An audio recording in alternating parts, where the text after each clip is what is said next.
Let's take a look at some charts on EOS from this week's article on Brave New Coin. So this is a chart of the market caps of all these coins, and in general, no matter how different they are, most of them move together pretty closely. I mean, just visually you can see EOS, BNB, and LTC moved since May, almost hand in hand, despite being extremely different from one another. Proof of work, exchange token, proof of stake. So it's definitely interesting when you're looking from a trading perspective, rotating in and out of these coins. I don't want to rotate into a coin that I just rotated out of if they are highly correlated. It's also interesting to note when any of these coins in this group sort of outperform any other coin. So ADA, for example, getting very close to the EOS market cap recently. Tezos kind of came from nowhere late last year and overtook most of the coins in the bottom group of 10 here. Also close to threatening EOS's market cap. So again, from a trading perspective, even long-term investing perspective, do I want to rotate into a coin that I'm already basically holding from a sector perspective? Tezos and EOS aren't exactly the same, but they're both proof of stake, governance, validator, baking, very similar stuff in general. Looking at staking on EOS, again, EOS and Tezos, the top two here, notional value. Everything else pretty much isn't close to that. It's interesting to see Atom and Algo up here. Newer projects, Tron, Dash, very old project, and Nem, also very old project, also up here. To me, this says for EOS and Tezos, not much else to do with the coins other than stake them and collect interest, basically, and participate in consensus. This is the validator list. Now, EOS has a list of 100 validators that at any given time can get to the top 21 and become paid to validate the network. They're voted on by users or people with EOS. And from a decentralization perspective, there's two interesting conversations to have. One being most of these are from Asia, most of them from China. And the second being many of these are exchanges and not necessarily independent actors outside of speculation. So if there's ever governance issues that affect a user and an exchange in different ways, the exchange may decide to vote for what's in the exchange's best interest versus what's in the user's best interest. And similarly for the centralization of demographic here in China specifically, if the Chinese government or if any government were ever to say EOS is illegal now or EOS nodes are illegal now, what happens to the EOS chain at that point? Are there enough nodes to fill the gap? Will these nodes migrate to another country? Will it disrupt the chain? All those are things to consider. If we look at transactions per day in the line here and blocks per day in the fill, you can see blocks fell pretty dramatically earlier in the year when the network was super clogged and transactions fell as well. So, as soon as there was this massive airdrop here, which is what this was, the network just couldn't handle it, and then this was kind of catastrophic failure at some point, and transactions went way down to near 1 million a day. Since then, they've definitely recovered between 3 and 4 million a day, which was by far the most of any chain, I think, even Ripple. So there's definitely a lot of activity. The question is, because the transactions are free, does that activity even matter? How much of it is spam? Can you even tell? Seeing this pre-October 2019, pre-December 2019, where there was just multiple days of between 8 million to 4 million transactions, or 10.5 million down to 5 million transactions in a day. That doesn't necessarily seem organic to me. That's more spam related. Even if it's airdrop related, it's not sustained. It's not bullish necessarily over time. What you want to see is this picture, slow uptick over time. Seeing this, especially this in here, I don't know how to read that as an investor, as a trader. Like, on-chain activity, it's meaningless at that point. Even though there is probably a bunch of spam now, this looks a lot more organic to me with the slow rise, day over day, month over month, that sort of thing. These are the dApps on EOS, the top dApps by volume. You can see the number one dApp is the new DEX exchange, which is actually a good thing. I think as chains mature, they move away from gambling dApps towards more speculation-related gambling. You can see there's some DeFi sneaking in here as well as another exchange on the bottom. But most of this has been gambling related. Now if you add all this up, it still probably does not equal the volume that Nudex has done. So Nudex looks pretty substantial from a DApp perspective. Just eyeballing this volume and not digging into it further. Because the transactions are free, it's hard to know unless you look at the tick data for this exchange. Same thing with WhaleX. Is this volume real? Are they double counting volume somehow? I don't know. But these are all the sorts of things that can happen. Something I don't really talk about too often is the balances on these dApps. Just seeing this now, 830,000 EOS on this gambling dApp. Massive honeypot. EOS and other chains have had problems in the past with these gambling dApps being hacked and users' funds being lost. And that's a lot of EOS should that happen.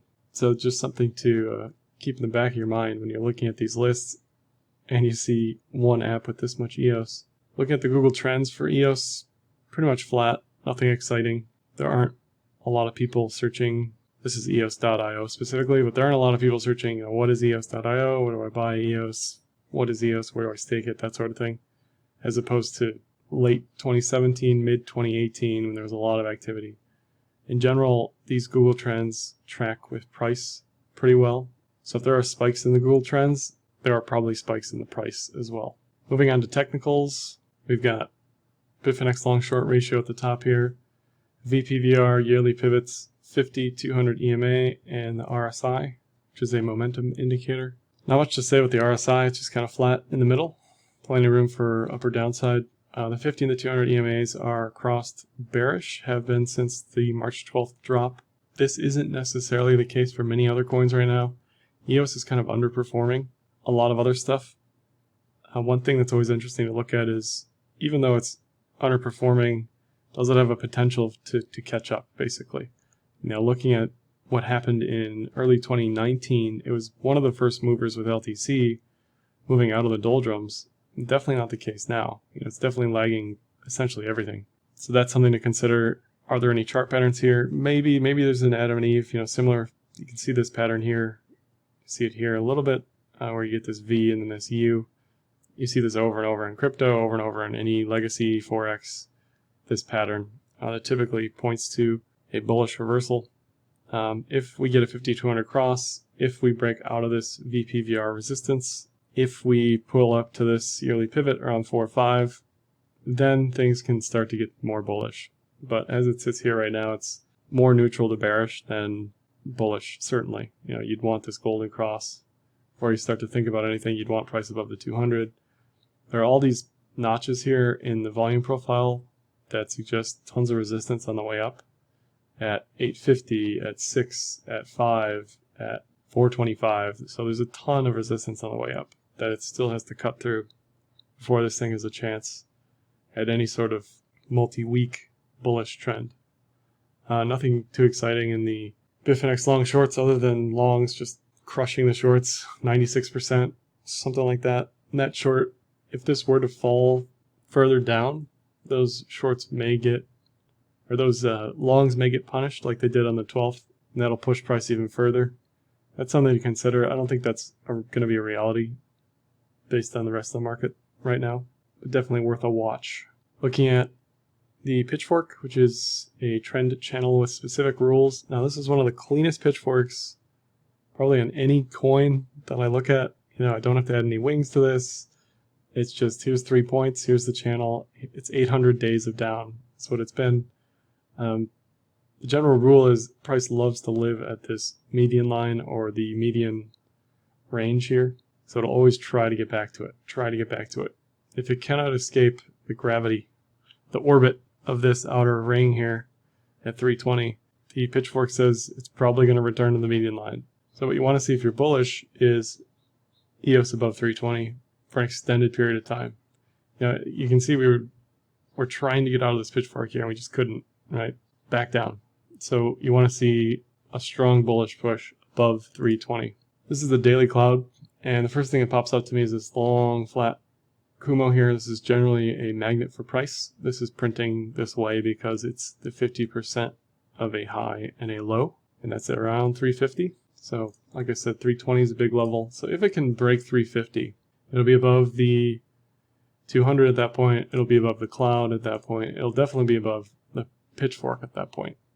So I think 350 is really the key level to watch in the next few weeks, depending on how much EOS starts lagging everything. If this is just going to get left in the dust, or if it's going to finally pull up and play ball with the rest of the coins here. EOS BTC was at multi-year lows. Early 2017 was the last time it was down here. Not something you want to see if you're bullish, certainly. Again, we're seeing this specific resistance at this level here. Massive VPVR zone, 200 EMA, the cloud. So I want to see price above all of this before it starts to assume that there's any bullish momentum at all here.